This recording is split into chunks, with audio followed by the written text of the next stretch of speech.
From this to this. Grabe yung transformation sa bakuran natin. At buti naman meron na akong nagawang tama. Kasi bumagay yung artificial grass na nilagay nila. As in, kapag nakikita ko to, nawawala yung stress ko sa inyo. Ngayon, meron na akong bagong tambayan. Sobrang aga ko nga gumising ngayon para makapunta agad sa bahay. Sakto, nakita ko si Papa nagja-jogging. Kaya kasi si Papa, hindi niya talaga kayang hindi maglakad sa isang araw. Diyos ko, ako kulang na kulang talaga ako sa tulog. Kaya ayan, knockout ang atin nyo. After ko nga makaidlip, nandito na pala kami. Sobrang excited talaga ako sa magiging resulta ng landscape ko. And finally, matatapos na sila ngayong araw na to. Kasi naman, hindi ko na maisip kung ano pa yung ipapakain ko sa mga staff. Sakto, dumating na din yung mga busita. Alam nyo, pangarap ko talaga dito sa bahay, laging merong busita. Kasi gusto ko maging masaya talaga yung bahay. Para at least makaalis na yung mga multo. Medyo mahaba na yung palugit ko sa kanila, kaya deserve na nilang umalis. Eto nga pala yung gagamitin na artificial grass. Yes, rubber yung ginamit dito, kaya matibay talaga siya. Kumbaga, high quality talaga yung ginamit nila dito. At kahit umulan o bumagyo, hindi masisira. Akala ko, eto yung pinakamadaling ginagawa nila. Pero sa nakikita ko, mano-mano talaga nilang ginagawa. So, ayan, diniligan na din nila kuya yung mga halaman ko. At hindi ko na nga kinakaya, nakakatulog na ako. Isipin nyo, umaga pa lang pero pagod na ang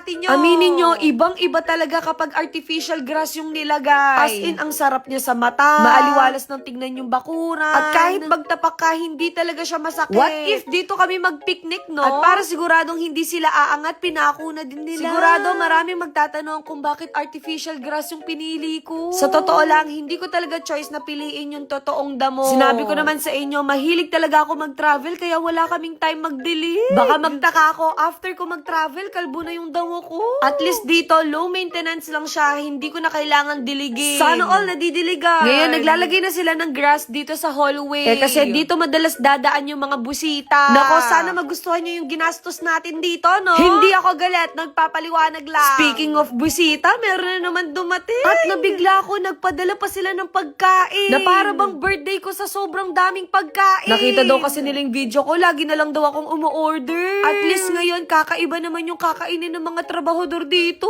Thank you pala sa goto ni Pido sa mga pagkain. Grabe, nakikita ko palang natatakam na talaga ako. Nako, kung alam niyo lang, namimiss ko na talaga yung lutong bahay. At least ngayon, makakakain ako ng totoong pagkain. Itadakimasu. Grabe, isang subo pa lang yun, napakasarap. Kasi napakalambot, tapos mainit pa yung pagkain. Namumroblema tuloy ako kung paano namin uubusin lahat. O, diba? Kinamay na din ng atin nyo. After nga namin kumain, naisip namin ipamigay yung mga pagkain. O, diba? Takot na kami sa araw. Sakto, hindi pa nakakain si kuya, kaya sabi ko, ubusin niya lahat yan. Habang kumakain nga si na kuya, nakatulog na pala ako. Pasensya na kayo, sobrang puyat ko talaga ngayon. Alam niyo naman, never kami nag-day off simula nagpa-renovate kami ng house. Literal na nabigla ko kasi meron ng grass dito. Grabe, ang bilis talaga nila gumalaw. Effective pala yung pa-buffet natin. Wala akong masabi kundi wow. Hindi pa rin talaga ako makapaniwala na meron na talaga tayong ganito. Hindi talaga ako nagkamali na nagpa-landscape ako sa lettuce garden. Kasi lumagpas talaga yung expectation ko sa kanila. Dito pala namin ilalagay yung tanim ni mama na kamatis, sili. Sana talaga mapanindigan ni mama yung pagdidilig niya. Nagpalagay din pala ako ng solar para maliwanag naman kapag gabi. So kapag lalabas kami galing dirty kitchen, meron ng stepping stone. Eto yung daan papuntang langit. Kapag pala may boodle fight, pwede pala akong kumuha dito. At grabe, sobrang ganda na ng garden natin. Parang nakaraan lang,